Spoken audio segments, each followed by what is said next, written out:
Welcome, Scorpio. This is Regina from Pacific Tarot, getting ready to do your June full moon reading. The full moon is occurring on June 14th, and two particular aspects, Saturn having retrograded into Aquarius, turning retrograde in Aquarius, I should say, the ruler Uranus in conjunction with Venus. These two conjunctions are allowing us to make what are ordinarily difficult changes we might resist mightily, with ease, with creativity, even with pleasure or joy, as we understand the necessity to make changes within ourselves as well as in our environments. I also want to thank those of you that like and subscribe, that comment. I have enjoyed reading your comments. I appreciate the feedback, and I thank you for all the ways that you support me. So, Scorpio, let's get started with overall energy, the Moon card. The Moon card indicates that there is a lot that you are not able to see, a lot that you may not understand at this time. There's something that is being withheld from you. As you explore many of the dimensions of your subconscious energy, this could be past events, this could be through your dream life, this could be your ability to connect with invisible allies or resources that you have. You are unclear about something, and you are wisely connecting as you can, Scorpio, with your emotional depth, your emotional unconscious energies. But you are waiting for information. You're hoping for things to coalesce as you explore these other alternatives, ways of gaining information. And I always sense a strong connection to possibly your dream life, entering your dream life, asking for connections before you go to sleep as a way of gaining information and support that you're seeking to deal with the circumstances of your life at this time. The 10th house, the Two of Cups. The 10th house is where others see you. This is where you are aligning yourself based on your ever stronger self-knowledge to your highest possible potential. This card could also represent a powerful partnership that is based on this greater sense of self-knowledge that you've gained. This partnership, this love, this connection, this friendship is something that is reflecting your sense of greater potential than what you alone feel capable of. This has a business vibe to it, even if it is a more intimate, significant partnership. There is something that you do in concert, work that you're accomplishing, recognition that you may be receiving as a result of this partnership.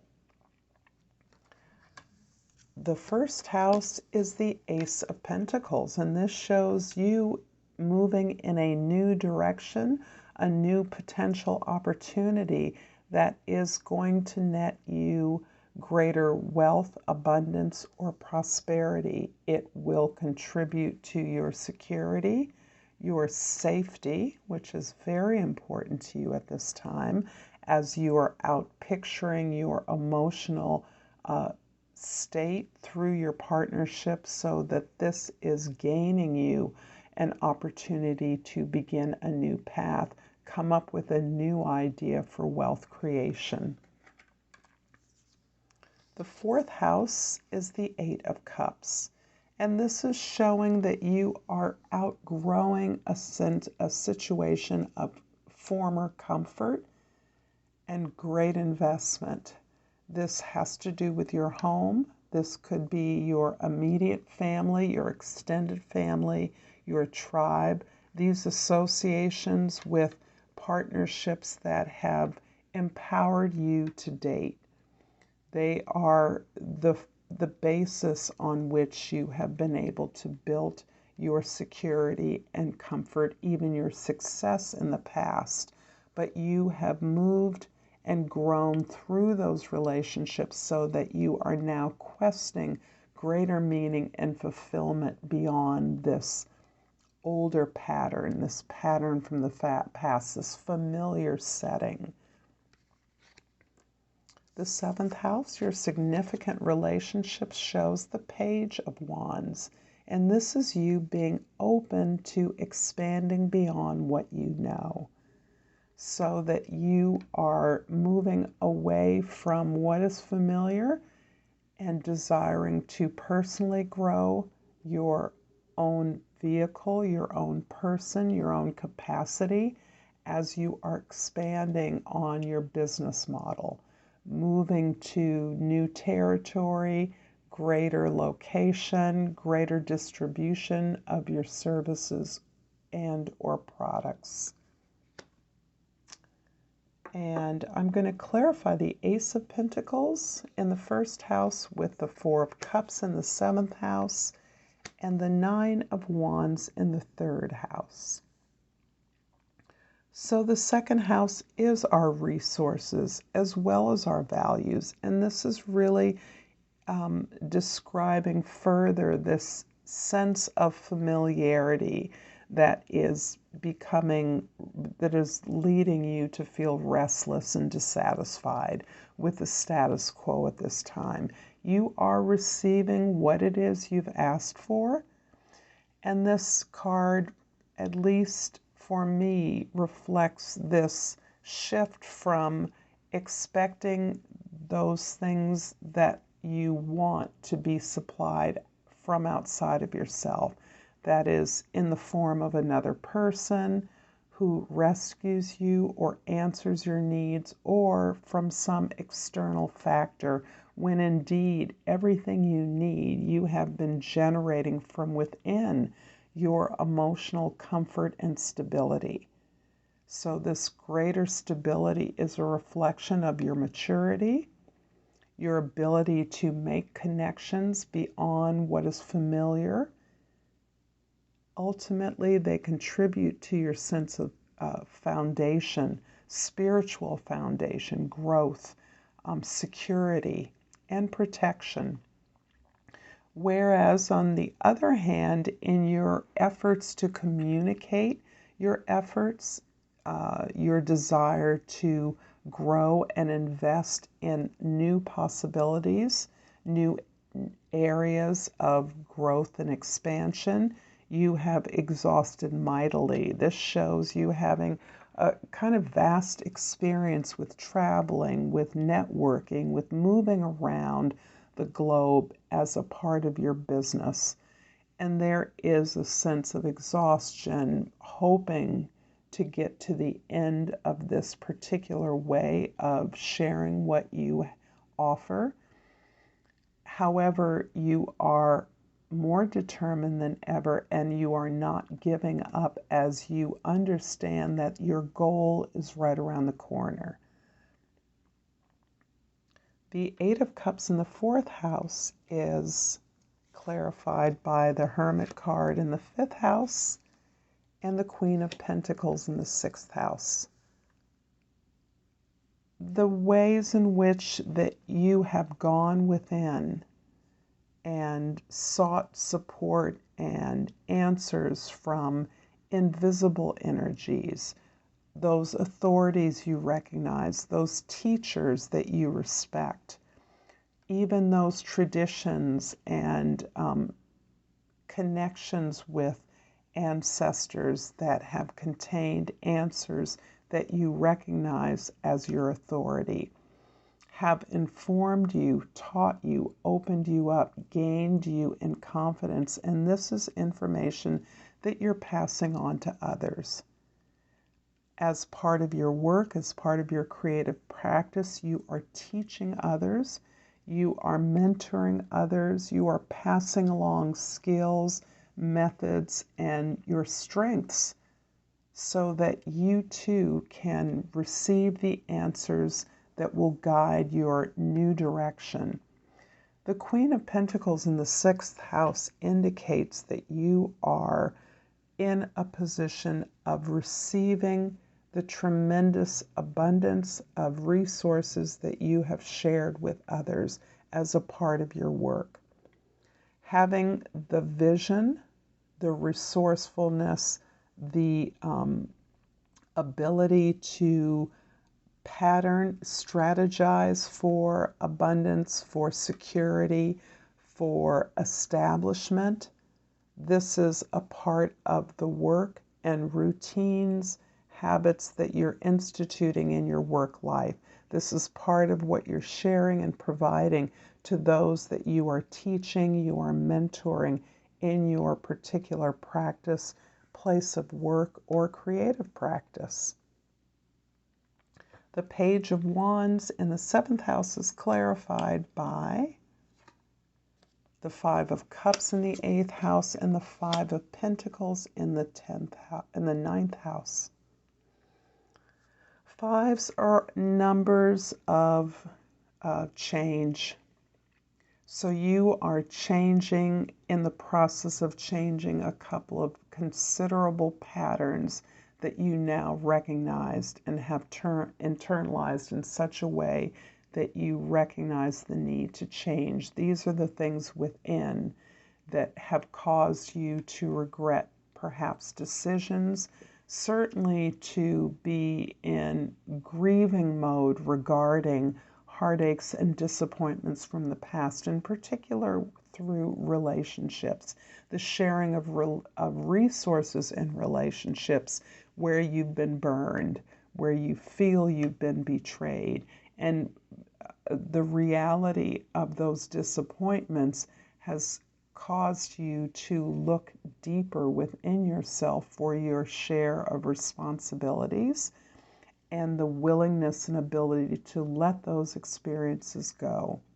This is also based on some of the disappointments, the lack of momentum that you may have experienced in terms of a gathering of your resources, gaining mastery over your resources, is an insecurity about not knowing enough, not having all the tools at your disposal so that in fact you were able to change your material condition as well as your emotional status.